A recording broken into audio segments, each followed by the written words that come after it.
सब क्लियर है ना? चलो ठीक है, तो सभी जने जुड़ चुके हैं। अब ये हमारा डायग्राम जो थोड़ा सा दे रखा है आपने बुक में, थोड़ा सा उसको रख रखा है। अब देखो इसको पढ़ लेते हैं ना काम में, बाकी तो आपको समझ में आ रहा होगा। अब इसको समझने की बात हम करें तो देख लीजिए आप, ये जो एक बड़ा गोला सा, फिर एक डार्क छोटा गोला सा, ठीक है, और फिर कोपला ऊपर से स्टार्ट करते हैं इसके अंदर। ये देखो इधर से, अब ये 2D स्ट्रक्चर इसलिए थोड़ा सा दिक्कत आएगी आपको। फर्स्ट स्लाइड के अंदर थोड़ा सा क्लियर दिख रहा था, हाँ ये एंटीरियर, ये पोस्टीरियर, स्लाइड में ये लैटरल दिख रहा है। अभी आप ये माना कि सीधी सी बात है, मैंने कनेक्ट इसे कर रहा है। इसे सुपीरियर इसको कहा जाएगा, मैंने अभी बताया था पहले भी, एंटीरियर सेमी सर्कुलर कैनाल, ठीक है। इसके ये थोड़े पीछे की, ये थोड़ा आगे की तरफ हुआ एंटीरियर, इधर पोस्टीरियर की साइड की तरफ होगा इस तरफ, इधर पोस्टीरियर सेमी सर्कुलर कैनाल बोला जाएगा इसको मेनली। और ये होगा हमारा लैटरल की बात करेंगे, लैटरल सेमी सर्कुलर कैनाल, ठीक है, जिसका हमें बोल सकता है थोड़ा सा एक्सटर्नल की तरफ है। इधर आपको पता है पीछे स्लाइड में इसको हॉरिजॉन्टल लिखा हुआ था, है ना, ये देखो ये हॉरिजॉन्टल लिखा था इसको, बिल्कुल आप स्ट्रक्चर में नोटिस करिए। ये इसके हिसाब से या इनके हिसाब से देखिए हॉरिजॉन्टल फॉर्म स्ट्रक्चर शो कर, हम इसको हॉरिजॉन्टल एक्सटर्नल फॉर्म में भी बोल सकते हैं, ठीक है। और इन दोनों को एंटीरियर पोस्टर कनेक्ट करने वाला कौन है? कस कॉन्वेनी नहीं है कोर्स में, आप छोड़ दीजिए, कोई दिक्कत वाली बात नहीं है। थोड़े ये नाम याद होने चाहिए आपको जो बुक में नोटिफाई दे रखे हैं आपको भी, ठीक है। अब देखो इनकी लास्ट फाइनल स्टेज में आप देखोगे स्फेरिंग लाइट स्ट्रक्चर, हमेशा जहाँ स्फेरिंग होती है उसको क्या बोलते हैं? एम्पुला। आपने ट्यूब में, फिलामेंट ट्यूब में नाम सुना होगा, हाँ, ये एम्पुलर स्ट्रक्चर है ना, ये एम्पुलर स्ट्रक्चर, बिल्कुल सही बात। ओके, तो अभी आएंगे थोड़ी देर में, रुक जाओ इसके अंदर। फिर क्या होता है, ये जो आपको जो दिख रहा है इधर वेस्टिब्यूल, ये आपका एपरेटस है। वेस्टिब्यूल के अंदर जो आपका एपरेटस, इसके साथ वाले जो पार्ट्स हैं उसको बोलते हैं vestibule apparatus. It is a man, ये जो लाइन दिख रही है, ये बड़ा सा गोला दिख रहा है, हम इसको यूट्यूबलस बोल रहे हैं, ये छोटा सा दिख रहा है इसको सैकुलस बोल रहे हैं, ये तो मैन वेस्टिब्यूल है ना। तो यस, यूट्यूबलस एंड सैकुलस दोनों आपस में कनेक्ट होते हैं। डक्ट हो गया, ये देखो यूट्रिकुलर सेकुलर डक्ट, इसके नाम से नाम रखा गया यहाँ पर इसके बीच में एक एंडोलिम्फेटिक सैक भी होता है, पर कैसा कोई कोर्स में है नहीं, आप इसको छोड़ सकते हैं, इसको एंडोलिम्फेटिक डक्ट बोला जा रहा है, कनेक्ट, ठीक है। पीछे मैंने समझाया था आपको जानना कि ये जो वेस्टिब्यूल रीजन होता है, इसका काम होता है बैलेंसिंग का, इसका काम होता है बैलेंसिंग का, ठीक है, बैलेंसिंग करने का काम करता है। लेकिन धारणा किसकी मदद से बैलेंसिंग काम करते हैं, तो मैं एक चीज बताना चाहूंगा यहाँ पर मिलिए। तो ऐसा तो इनके अंदर कुछ न कुछ सेंसरी पार्ट है, जो सेंसरी एपिथेलियम स्ट्रक्चर बोला जाएगा, जो सेंसरी पार्ट बोल दो, जो सेंस कर रहा है किसको कि हाँ भाई बैलेंसिंग करना है भाई इनके बिना मतलब किनके बिना, ग्रीन एंड रेड जो स्ट्रक्चर दे उनके बिना। अभी जब ब्लैक बना है इसको छोड़ दो, ये क्या है? एक स्टोन होता है, हमारे कोर्स में नहीं है, इसको हमको नहीं पढ़ना है, ठीक है। तो यहाँ पे दो स्ट्रक्चर पाई जाती है, आप याद रखेंगे इसके अंदर यूट्रिकुलस के अंदर क्रिस्टा या क्रिस्टी बोल सकते हैं, और सेकुलस के अंदर एम्पुला में पाया जाता है क्रिस्टा या क्रिस्टी, रेड कलर। और आपको मेन जो यूट्रिकुलस की बात करते हैं उसके अंदर और सेकुलस के अंदर जो थोड़ी सी बड़ी स्ट्रक्चर राउंडेड होती है उसको बोलते हैं मैकुली बोला जाता है, मैकुली, ठीक है। देखो यहाँ पे थोड़ा सा लिख भी दिया है, तो maculae is the help in the static balance and the cristae the help in the dynamic balance, kinetic balance, उन सब की बात है ना। यहाँ पे बोलूंगा, आप ये को पता होगा ना, आप किसी पोल के चारों तरफ थोड़ा सा हाथ पकड़ के, छोटे बच्चे कैसे तो घूमते थे ना, एकदम लहराते लहराते बढ़िया मस्त, तो फुंदे का फटाका खेलते थे, जब हाथ में हाथ डाल के एक दूसरे के गोल को घूमते थे, फिर हाथ छोड़ो फिर मजा आता था। ये जो लहराते हुए आप जब फिर उधर उधर चलो, उस लहराने का कारण क्या है? आपका फ्लूइड। पता है क्या होता है ये आपको पता है? देखो इसके अंदर क्या, अंदर कौन सा फ्लूइड दिख रहा है आपको? जो रेड कलर बना रखा है अंदर, मतलब कौन सा फ्लूइड होगा भाई? हालांकि प्रॉपर डायग्राम नहीं है, ठीक है ना, ये प्रॉपर डायग्राम नहीं, प्रॉपर डायग्राम हमने ये देखेंगे, ये प्रॉपर डायग्राम, ठीक है। यहाँ पर हमने जो डायग्राम दिया है और इंडिकेट किया सिर्फ और सिर्फ मैंने एंडोलिम्फ, हालांकि अगर डायग्राम मुझे पूरा बनाना चाहिए होता तो मुझे यहाँ पे पूरा कवरिंग के साथ बनाता मैं पूरा, इसके अंदर मैं बोनी न उसके अंदर मेम्ब्रेनस न उसके बाद एपेरिलिम्फ बनाता, पर एपेरिलिम्फ बनाया नहीं मैंने, सिर्फ और सिर्फ मैंने अंदर का ही बनाया, ठीक है ना। तो वैसे तो आपको समझ में आ गया होगा। तो मेरे कहने का मतलब ये है कि क्या है कि अंदर की तरफ जो एंडोलिम्फ जो होता है ना, ये दिख रहा है आपको मिली ये वाला, जब फुंदी का फट्टा के अंदर गोल गोल घूमते हैं, सीधी सी बात, उसके बाद जैसे छोड़ते हमको चक्कर से आते, थोड़ा सा हमारी बॉडी बैलेंस नहीं कर पाती है। वो क्यों नहीं कर पाती? हमारी ये जो सेंसरी जो पार्ट्स होते हैं उसके पास क्या होते हैं, परफेक्ट सिग्नल्स नहीं आते हैं। वो क्यों नहीं आते? क्यों? क्योंकि सिग्नल पहुंचाने का काम कौन कर रहा होता है? ये एंडोलिम्फ कर रहे होते हैं। ये एंडोलिम्फ फ्लूइड का जो इनका बोल सकते हैं इक्विलिब्रियम कंडीशन जो होती है, इसका जो मेंटेनेंस होता है वो डिस्टर्ब हो जाता है जब हम थोड़ा घूमते हैं। और जब डिस्टर्ब हो जाता है तो हमारा बैलेंसिंग सिग्नल भी क्या हो जाता है, ये सेंसरी उसको क्या अडेप्ट नहीं कर पाते, उसको इंटरप्रेट नहीं कर पाते हैं, सिग्नल ब्रेन तक जाता ही नहीं, सीधी सी बात है। और तब तक हमको क्या हल्के हल्के से चक्कर आने लग जाते हैं। लेकिन वो चक्कर थोड़ी देर बाद क्या हो जाते हैं, गायब भी हो जाते हैं, क्योंकि वो फ्लूइड वापस से शांत हो जाता है, सीधी बात है, क्योंकि हम घूमना हमने बंद कर दिया है और बॉडी फिर से हमारी क्या हो जाती है, बैलेंस हो जाती है। हम इसलिए बोलते हैं ईयर का मेन काम क्या है, बैलेंसिंग के काम है। बैलेंसिंग क्यों है? क्योंकि देख लो यार, ये बैलेंसिंग काम है ना। कुछ समझ में आया होगा मेरी ख्याल से, है ना? अच्छा क्वेश्चन है ना? क्यों भाई?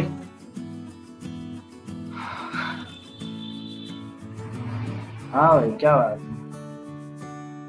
आगे जाके आप आराम से किसी को भी पढ़ा सकते हो, ये भन्नाट भाई, ऐसा ऐसा सिस्टम है भाई, है ना? तो क्या है कि ये चीज समझ में आ गई आपको, दृष्टि कहाँ पर होते हैं और मैक्यूले कहाँ पर होते हैं। डिटेल अभी आगे और अपन और देखेंगे। यहाँ पे अभी यहाँ की बात कर रहे हैं। उसके बाद ये डक्ट वट भाड़ में जाए, कोई मतलब नहीं है आपको, इसका कोई मतलब नहीं है आपको, ठीक है। उसके बाद आप बताएंगे इधर कोक्लियर डक्ट बोला जाएगा, और ये कोक्लिया आगे जाके क्या करता है, कोइल करता है, ठीक है। अभी जो कोक्लिया होता है सब में अलग अलग चलता है, कितना राउंड चलता है, हमारे कितना चलता है 3/4, ठीक है। 1 2 3 सॉरी ये अपन यार बोल सकते हैं 3/4 लेंगे ना, तब राउंडेड भी चलता है, मतलब 75, हाँ 3/4 ही बोलेंगे। जो 75% लगभग क्या कर रहा है, राउंडेड फॉर्म में चलता है, ठीक है।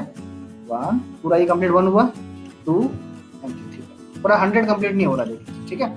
अगर हम यहाँ से इसको राउंडेड करें तो यहाँ से अपन नोटिस करें तो ये वापस ये पूरा 1 हुआ, ये पूरा 2 हुआ, और तो 50% हुआ, एंड देन लास्ट वन 25%, ठीक है। ऐसा 3/4% क्या होता है, कोइल होता है, ठीक है। फोटोकॉपी में लिखा हुआ, पढ़ लो वहाँ पे एक बार तरीके से, देख लेना उसके अंदर।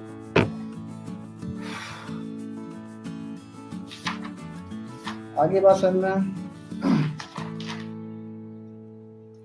सॉरी मैंने कैसा बताया था, यहाँ पे मेरे से मिस्टेक हुई है, मैंने अभी चेक किया।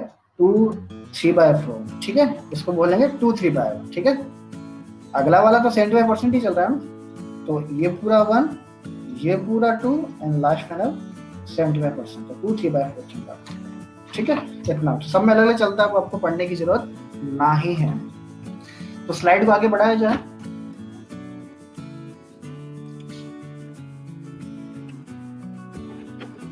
हाँ भाई भक्तों, चले आगे। बायो के भक्त है ना, मेरे भक्त नहीं बोल रहा हूँ, बायोलॉजी के भक्त। तो देखो अपन, फिर मैंने क्या किया, कुछ एनसीईआरटी की जो लाइन थी वहां पे रिप्रेजेंट की है। अभी देखो वही जो हमने पढ़ा वही आपके सामने प्रस्तुत है, ठीक है। तो लेबिरिंथ क्या होता है, तो लेबिरिंथ हम एक कवरिंग को ही बोल रहे हैं, बोनी कवरिंग, तो बोनी लेबिरिंथ, मेम्ब्रेनस कवरिंग उसके अंदर, मेम्ब्रेनस लेबिरिंथ। क्यों? The fluid filled inner ear. Labyrinth होता क्या है, ये एक fluid filled inner ear structure होती है, सबको क्लियर है। ये दो होती है, एक बोनी बोला जाता है, एक को मेम्ब्रेनस बोला जाता है, बिल्कुल सही बात। अच्छा, इसको बोनी क्यों बोला जाता है, इसके बारे में कुछ पॉइंट्स पढ़ते हैं, वो बता दिया बोनी क्यों होता है, बाहर होता है। पहला पॉइंट मैंने इसको रखा है बात, ठीक है, क्योंकि it is outside bony capsule. वही जो मैंने बोला था वो एनसीईआरटी मेंशन है पे, it is outside bony capsule form by the temporal bone, है ना। तो कोई गलत नहीं, सीधी सी बात है, जो हमने पढ़ा है वही ये सब कुछ सत्य चल रहा है। विच एनक्लोज है इंटरनल ईयर को, जो बाहर से, सबसे बाहर से इंटरनल ईयर को जो एनक्लोज कर रहा है वो टेम्पोरल बोन के द्वारा किया जा रहा है। उसके द्वारा जो कवरिंग बन रही है उसको हम बोनी लेबिरिंथ बोला जा रहा है, बोनी कैप्सूल्स कवरिंग। Okay done. दूसरा पॉइंट ये, इसके अंदर सीरीज ऑफ चैनल्स होते हैं। क्या होते हैं इसके अंदर? बिल्कुल, इसके सीरीज ऑफ चैनल्स होते हैं। चैनल्स में क्या बह रहा है इसके अंदर, जो कि किससे फिल्ड होता है, वेलियम से फिल्ड होता है। जो ब्लूइश कलर है ना, याद आ रहा है ब्लूइश कलर, ब्लू ब्लू वाला पोर्शन में बात की है ना। It's a channel. It's a channel मतलब क्या है, चैनल का मतलब क्या है, कनेक्टेड स्ट्रक्चर है ना, चैनल्स, उसकी हम बात करते हैं। तो वही हम इधर की बात कर लेते हैं कि भाई ये क्या है, ये सेमी ट्रांसपेरेंट मेम्ब्रेन, भाई ये एक मेम्ब्रेन है, ये तो बोनी कैप्सूल नहीं है, ये पतली सी एक मेम्ब्रेन स्ट्रक्चर है, जो सेमी ट्रांसपेरेंट मेम्ब्रेन उसको बोला जा सकता है। दूसरा, ये कहाँ होती है, इनसाइड दिस चैनल, ये इस चैनल के, ये इसके बराबर में लिखा है, ये जो चैनल चल रहा है उसके इनसाइड में ये चैनल में होती है, lies inside this channel lies membranous level. ठीक है, उसके अंदर की बात है। और इसके अंदर कौन सा फ्लूइड होता है, कैंडोलिफ होता है। अब तो भूल ही नहीं सकते, है ना, अब तो बिल्कुल भी आप भूल ही नहीं सकते क्या चल। हाँ भाई आगे बढ़े, इस स्लाइड पे आ जाते हैं अपन। इस स्लाइड के अंदर एनसीईआरटी की और क्या क्या बातें दे रखी है, देखो अब तो आपको बिल्कुल सब कुछ आ गया, बस पढ़ने की देर है।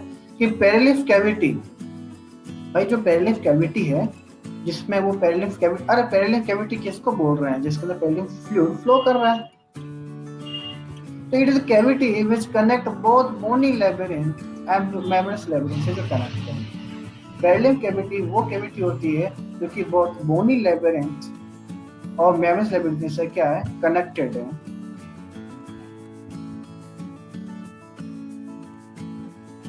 दोनों तरफ देख लीजिए, बोनी लेबिरिंथ स्ट्रक्चर आपको दिख रही है कवर्डिंग है ना, तो दोनों से अटैच है ना, बोनी वाला पोर्शन भी आपको दिख रहा है, सीधी सी बात है, ये पूरी कैविटी की इसकी बात की जा रही है, इसमें आपका बोनी वाला पोर्शन भी है, इसके अंदर आपका मेम्ब्रेनस वाला पोर्शन भी आपको दिख रहा है। ठीक है, कुछ की हम बात करें डन। भाई इसमें क्या चल रहा है, भाई इसके अंदर perilymph liquid is filled in it, इसके अंदर मेनली पेरिलिफ लिक्विड ही होता है, लेकिन ऐसी कैविटी है जिसके अंदर बाहर से तो बोनी से कवर होता ही है, अंदर से आपको पता है कि मेम्ब्रेनस लेबिरिंथ। ठीक है, मेम्ब्रेनस लेबिरिंथ क्या होता है अपन ने पढ़ लिया है, इसमें एंडोलिम्फ फील्ड होता है इसके अंदर, तो भी लिख लिया है मैंने सारा, जो एनसीईआरटी में जैसा था मैंने सारा पहले से लिखा हुआ है। और उसके आगे हम बढ़ते हैं तो आपको पता है कोइल पोर्शन और लेबिरिंथ, लेबिरिंथ का जो कोइल पोर्शन है उसको हम क्या बोलते हैं, है ना, उसको हम कोक्लिया बोलते हैं। भाई हम इस पूरे की बात कर रहे हैं, the coil portion of the labyrinth, the bony as well as the membranous. ठीक है, कोक्लिया। कोनो दिक्कत ना है भाई, बोलो हाँ या ना।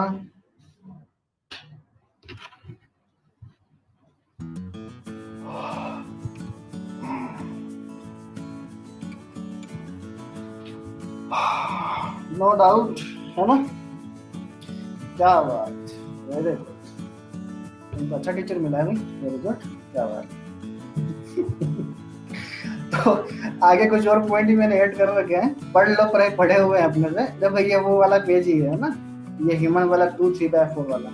चलो वेस्टिबुलर एपरेटस समझ में आ रहा है, vestibular apparatus this help with the balancing, इसमें अपन ने 3 पार्ट पढ़ते हैं, एट द यूट्रिकुलस, एपरेटस में पूरा डाल सकते हैं, यूट्रिकुलस, सैकुलस, सेमी सर्कुलर कैनाल। अच्छा मैंने बोला था वेस्टिबुलर एपरेटस अलग अलग है, आपके एनसीईआरटी में ये सब एक साथ डाल रखा है, totally is called as a vestibular apparatus, जिसमें आप सभी मेनली यूट्रिकुलस सबसे पहले, सेमी सर्कुलर कैनाल आती है वो जो अटैच है, एंटीरियर पोस्टीरियर, है ना, आप यही याद रखेंगे, एंड सैकुलस। ठीक है भाई, यूट्रिकुलस डोर्सल साइड में, अभी जैसा डायग्राम बना है वैसा तो भी लग नहीं रहा कौन सा डोर्सल है कौन सा वेंट्रल है, तो जो ऊपर वाला जो बड़ा वाला था, है ना, ये वाला यूट्रिकुलस, ये डोर्सल में है और वो वेंट्रल में है। अभी यहाँ से भी कुछ इसका क्लियर हो नहीं रहा है, क्योंकि यहाँ पर लेबलिंग इस तरह से कोई नोटिफाई नहीं कर रही कौन सा यूट्रिकुलस है। ठीक है, आपको यहाँ पर थोड़ा सा इसको रखना पड़ेगा। ठीक है,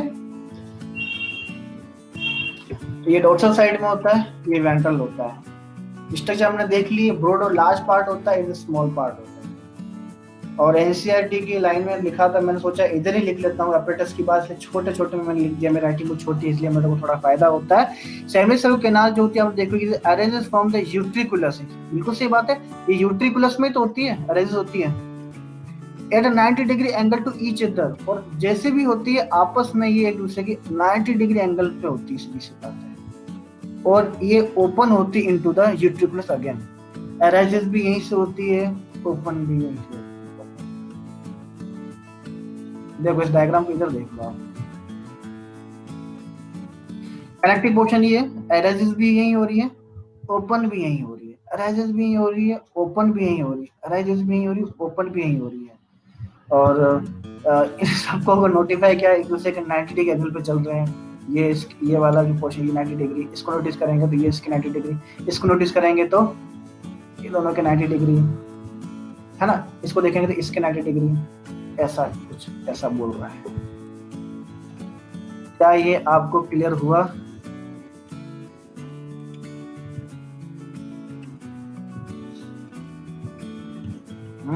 क्या हुआ? तो ये कोर्स में नहीं है अपने ऐसा कुछ, आप याद रखें ऐसा। क्रिस्टी एंड मैक्यूली, यानी crista and maculae is semicircular canal. तो आपने पढ़ा ना अभी, सेमी सर्कुलर कैनाल में क्या होते हैं? क्रिस्टा होते हैं, क्रिस्टी होते हैं। और हमारे जो यूट्यूबुलस सैकुलस में क्या होता है? मैक्यूलस। अल्फाबेटिकली याद कर लो, सीएम चलता है, क्रिस्टियन मैक्यूला। अभी इसको मत भूल जाना, इनको तो याद रखना पड़ेगा। तो जो सेमी सर्कुलर कैनाल जो पहले हम बात करते हैं उसमें क्रिस्टा होता है, जो बड़े बड़े लार्ज साइज की हम बात करते हैं उनके अंदर मैक्यूला होता है। पढ़ लिया पहले, फिर से देख लो। Help in dynamic balance, kinetic balance, macula के बारे में आपको क्या लिखा हुआ है इसमें? अपने स्टैटिक। तो ऐसे आप इसके अंदर यूनिफॉर्म मोशन ये सब दिया होगा मेरे ख्याल से। यहाँ पे स्टैटिक लिखा है ना ओनली। अभी आप याद रखना, ये the dynamic balance and kinetic balance and static balance, ठीक है। स्टैटिक मतलब आप एक जगह स्थिर हैं, और एक जगह स्थिर है तो आपको उस समय स्थिर रहने में कौन हेल्प कर रहा है? ये वाला, ये सेंसरी स्ट्रक्चर। इधर ये क्रिस्टा मैक्यूला सेंसरी स्ट्रक्चर, ध्यान से सुनना मेरी बात, ठीक है। सेंसरी स्ट्रक्चर बोलेंगे अपन। एक चीज बोल रहा हूँ, नोटिफाई कर लें, मैं ओरली बोल रहा हूँ। वो मैं ये बोला कि वेस्टिबुलर एपरेटस के अंदर, ध्यान सुनना, वेस्टिबुलर एपरेटस के अंदर सेंसरी स्ट्रक्चर क्या होती है जो बैलेंसिंग में काम करती है? तो क्रिस्टा एंड मैक्यूली बोला जाएगा। और कोक्लिया के अंदर सेंसरी स्ट्रक्चर कौन सी होती है जो हियरिंग में काम करती है? उसका नाम क्या है? द ऑर्गन ऑफ कोर्टी, है ना। अपन आगे डायग्राम पढ़ेंगे उसके बारे में। क्या नाम इसका? ऑर्गन ऑफ कोर्टी, भूलना नहीं इसमें। ऐसा दोनों स्ट्रक्चर अलग सेंसरी, ठीक है। तो जब बैलेंस से स्टैटिक है, आप जगह खड़े, उसमें आपको बैलेंस कम कर रहा है, ये कर रहा है। फिर आप जो घूम रहे हैं, आप इस तरह से चल रहे हैं, जैसा भी है ना, राउंड मोशन कर रहे हैं आप दौड़ रहे हैं, फटाके खेल रहे हैं, जो भी आप कर रहे हैं, वो सब में आपका एक क्रिस्टल काम करता है, ठीक है। मैं क्या स्लाइड को आगे बढ़ाना चाहिए, ठीक है। अगेन ये वाला मैंने बाद में लिखा था उन सबके बाद में कि यार वेस्टिबुलस के बारे में और भी कुछ अलग से चीजें दे रखी, तो मैंने वापस को क्या कर दिया? टेक दिया, ठीक है। तो क्या टेका मैंने? बैलेंसिंग वही लिखा मैंने, सेमी सर्कुलर कैनाल, यूट्यूबस, इनको अलग अलग लिख दिया, ठीक है। यहाँ क्रिस्टी होता है, क्योंकि यहाँ इसको पढ़ लो तो ये थोड़ा ज्यादा आपको क्लियर हो जाएगा, है ना। तो ज्यादा हो जाए तो कंफ्यूजन नहीं होगा आपको कि सेमी सर्कुलर कैनाल जो उसके अंदर क्रिस्टा पाए जाते हैं। अच्छा, ये जो लिखा है ईयर स्टोन, इन सबको आप छोड़ दो, ठीक है, इसको नहीं बोलना। क्रिस्टा होता है और क्रिस्टी बोल सकते हैं। इधर rotational motion and dynamic balance बोल सकते हैं, इधर काइनेटिक बैलेंस बोल सकते हैं। आगे पीछे लिखा है अपन ने काइनेटिक बैलेंस, है ना। आप समझ गए होंगे, अभी आपको मैं समझाया उनमें ये हेल्प कर रहा है, एनसीईआरटी में लिखा हुआ बेचारा। ये सिर्फ उसी स्टैटिक बैलेंस, इधर लीनियर एक्सेलरेशन में काम कर रहा था। मेरे से बेहतर आप जानते हैं लीनियर एक्सेलरेशन क्या, लीनियर मोशन है, रोटेशनल मोशन, साथ, ठीक है ना। जानते हो ना सब जने लीनियर और रोटेशनल।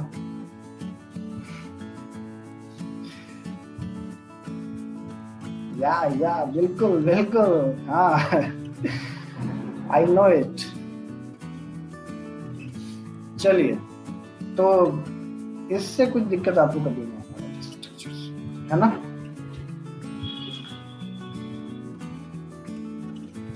अरे एनसीईआरटी में तो और भी कुछ लिखा हुआ है।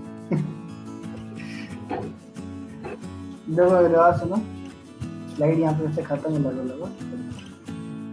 तो वेस्टिबुलर एपरेटस अभी खत्म नहीं हुआ, अभी थोड़ा सा और आ रहा है। देखो वही दे रहा हूँ, एनसीईआरटी में और क्या लिखा हुआ है। तो सेमी सर्कुलर कैनाल, जिसको मेम्ब्रेनस कैनाल की हम बात कर रहे हैं, जो सैफरन कलर है ना, पड़ा था, suspended in the perilymph of the bony canal. बिल्कुल, अभी तो बोला था भैया, ये जो पोर्शन होता है मेम्ब्रेनस कैनाल वाला जो पोर्शन है, सेमी सर्कुलर कैनाल का मेम्ब्रेनस कैनाल वाला जो पोर्शन है, जो कि किसके अंदर? Suspended in the perilymph of the bony canal. बिल्कुल एकदम मैंने कहा था, totally float on the perilymph of the bony canal. ना बेचारा, देखो बंदों को ऐसे थोड़ी लिख के दे देंगे एनसीईआरटी वाले, बेचारा पढ़ता रहेगा, रटता रहेगा यार किधर की कहाँ बात हो रही है। समझ में आ गई ये वाला पोर्शन, ठीक है। ये अपन ने पढ़ा था, वही यहाँ पे कह रहा है। फिर स्वेलन एम्पुला वाला जो गिरा, is present base of canal, canal के बेस में पाया जाता है जो ओपन होता है अंदर की तरफ यूट्रिकल सेकुलस के अंदर, वहां पे क्रिस्टा एम्पोरिस पूरा क्या बोला जाता है, इज क्रिस्टा एम्पोरिस पाए जाते हैं। इस एक it is also is the sensory sales बोल सकते हैं, sensory structure in it present है हेयर सेल्स। भाई काहे को हेयर सेल प्रेजेंट है भाई, आपको पता है ना, ईयर में पढ़ा हुआ, ये जो फ्लूइड होते हैं वो सारे वाइब्रेशन इस तरह के क्या करते हैं, ये सेंस करते हैं, और वो सब वाइब्रेशन जो होते हैं आप घूमेंगे या फिर तो है ना, तो वो सब फ्लूइड के माध्यम से आपके इस पार्ट के अंदर पहुंचे क्रिस्टल। ये अपन जब पढ़ेंगे मैकेनिज्म ऑफ हियरिंग तब आपको समझ में आ जाएगा। उनके अंदर पाए जाते हैं हेयर सेल्स, और वो सिग्नल पहुंचते हैं हेयर सेल। वो हेयर सेल कनेक्टेड होती है न्यूरॉन्स से। उस न्यूरॉन्स का नाम क्या है, वेस्टिबुलर न्यूरॉन्स हम उसको बोल सकते हैं, है ना। ये आप ही हेयर सेल से न्यूरॉन्स कनेक्टेड होगी, तो जैसे सिग्नल यहाँ आएंगे, यहाँ से ये बीट करेंगे, ये बीटिंग का साउंड वाइब्रेशन इसके पास जाएगा, यहाँ से फिर जाएगा ब्रेन के पास। पहले स्ट्रक्चर पड़ी होगी ना, फर्स्ट स्ट्रक्चर एक्सटर्नल में डायग्राम बना रखा, 2 न्यूरॉन्स निकाल रखी मैंने, है ना, देखना वहां पे जिसमें मैंने लिखा हुआ, मेरे पास रजिस्टर है खुला हुआ, वेस्टिबुलर नर्व लिख रखा, देखो एक तरह मैंने लिख रखा कोक्लियर नर्व लिखा हुआ है ना। दोनों के केस में अपन हेयर सेल की बात जरूर करते हैं, आगे पढ़ेंगे समझ में आएगा। सेक्युली एंड यूट्रिकल, सेक्युलस एंड यूट्रिकल्स की बात करते हैं। तो प्रेजेंट है मैकुला, ऑफ कोर्स पढ़ लिया अपन ने भाई, है ना, बार बार क्या पढ़े भैया, थक गए यार, इसको पढ़ गए यार, है ना, कितना पढ़वा रहे यार। नेक्स्ट बात कर रहा है क्रिस्टा मैकुला की बात कर रहा है ना, जो हम दोनों की बात भाई मैंने बोला है सेंस स्ट्रक्चर है, इसके अंदर स्पेसिफिक क्या होते हैं, रिसेप्टर्स होते हैं, ठीक है। इसके अंदर स्पेसिफिक रिसेप्टर्स पाए जाते हैं, और ये जो रिसेप्टर्स होते हैं क्या करते हैं, maintenance of the balance of body and posture. ये कोई नई बात नहीं है, नई बात तो अपन कोई पढ़ भी नहीं रहे हैं, बड़ी ध्यान होना चाहिए। एनसीईआरटी ने क्या क्या छाप रखा है अंदर, वर्ड्स ध्यान होने चाहिए, तो हालत खराब हो जाएगी आप, है ना। और फिर आपके सामने प्रस्तुत है एक कोक्लियर कैनाल एंड कोक्लिया का स्ट्रक्चर। अब यह स्ट्रक्चर को पढ़ने के लिए, सुनना मेरी बात, इस स्ट्रक्चर को पढ़ने के लिए आपके सामने जो स्ट्रक्चर है ये कटिंग सेक्शन शो कर रहा है। कटिंग सेक्शन कैसे, तो लॉन्गिट्यूडनल कटिंग की है हमने इसकी, है ना, अभी ये आपको दिख रही है। तो हमने क्या इसकी ऐसी पूरी कटिंग नहीं की, हमने इस कैनाल का, उंगली कर रहा हूँ पता, लैपटॉप पॉइंट करना चाहिए, तो ये जो कैनाल है ये पूरी, इस कैनाल का कौन सा भी पार्ट यार, ये वाला पार्ट ले लो, ये कौन सा, इसको क्या कर रखा हमने, ऐसा इस तरह से किसी को कटिंग ली ऐसी अपन ने ऊपर से लेकर नीचे तक, तो यहाँ पर हमने क्या करेंगे इसको शो कर। अभी तक हमने जो पढ़ा है वो सिर्फ वेस्टिबुलर रीजन पढ़ा है, वेस्टिबुलर एपरेटस रीजन पढ़ा है कि कैसे क्या होता है, सीधी सी बात है, ये काम करते हैं, कौन कौन से स्ट्रक्चर्स हैं इसके अंदर, है ना, क्रिस्टल वो सारा मैकुला वाला पोर्शन, और कैसे ये बैलेंस करने में हेल्प करते हैं, थोड़ा बताने को जानते, ठीक है। तो आई होप आपको यहाँ पे चीजें समझ में आ गई होगी। ये स्ट्रक्चर हमको एक क्लास और लगेगी तब आपको समझ में आएगा थोड़ा सा, ठीक है, थोड़ा सा, क्योंकि मुझे ऐसा लगता है कि अगर पूछा भी जाना चाहिए तो कोक्लिया से पूछा जाना चाहिए। हालांकि आगे वाला पोर्शन भी इम्पोर्टेंट है वैसे तो, है ना, जितना भी हमने पढ़ा है। तो मेरे ख्याल से आज का लेक्चर, ये आपका लेक्चर मतलब हमेशा याद रहने वाला लेक्चर होगा मेरे ख्याल से, कि हाँ भाई जो कॉन्सेप्ट क्लियर नहीं थे पूरे क्लियर हो गए आपको, और क्लियर करने तो आपको जो डीपली पढ़ना था आपको आगे वाले यहाँ से बहुत सारे वीडियोस मिलेंगे आपको करेंगे, बेसिक में बहुत सी चीजें आपको क्लियर होगी आपकी, जो कि बहुत जरूरी है आपकी, है ना। तो किसी को दिक्कत है अभी तक जितना भी अपन ने पढ़ा वेस्टिबुलर एपरेटस के बारे में, तो मुझे बता सकते हैं।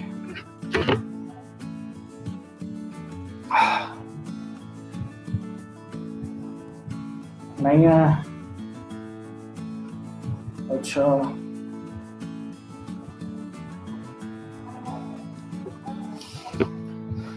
नहीं है, ठीक है, रीना गई,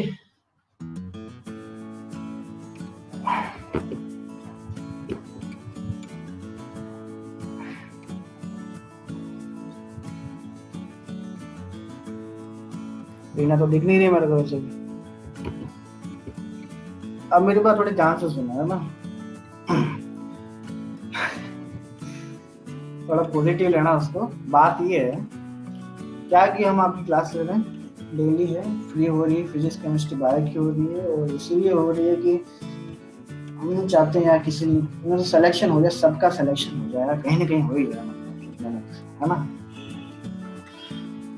मैं पहले बोलता था कि सब कुछ इम्पोर्टेंट, लेकिन उससे सबसे पहले इम्पोर्टेंट है पढ़ाई यार, बाकी सब भाड़ में है ना। डेली जो रूटीन है ना, आपके परिवार वाले भाड़ में, आपके सब भाड़ में, छोटे भाई बहन माता पिता सब भाड़ में। मतलब कि एक साइड जब आप पढ़ाई कर रहे हैं, मतलब पढ़ाई करना है, उसके लिए कुछ भी हो कर सकते हैं हम उस टारगेट को करने के लिए कुछ भी कर सकते हैं। यानी कि हम टारगेट कंप्लीट करने को हमको पढ़ना है, सीधी सी हमको कंसेप्ट क्लियर करना है, हमको नॉलेज चाहिए फटाफट, शॉर्ट टाइम पीरियड में हमको ज्यादा नॉलेज चाहिए, है ना। हमारा फोकस ज्यादा चाहिए, हमारे का मेमोरी स्टोरेज ज्यादा चाहिए, तब तक हम तक टिके रहे। तो क्या है कि हम भी यही चाहते हैं, बाकी हम क्यों थोड़ी आपकी क्लास लेते हैं ना। तो क्या है कि बराबर क्लास लो, हालांकि किसी के नेटवर्क प्रॉब्लम इस तरह की कोई चीजें होती है, तो ऐसी मतलब सुनने को नहीं आया ऐसा, है ना। अच्छा नहीं लगता मेरे को यार, क्लास में आना शुरुआत में, बीच में गायब हो जाना, और ये समझना कि हमको ये लेक्चर आता है, हमको इसको पढ़ने की जरूरत नहीं है।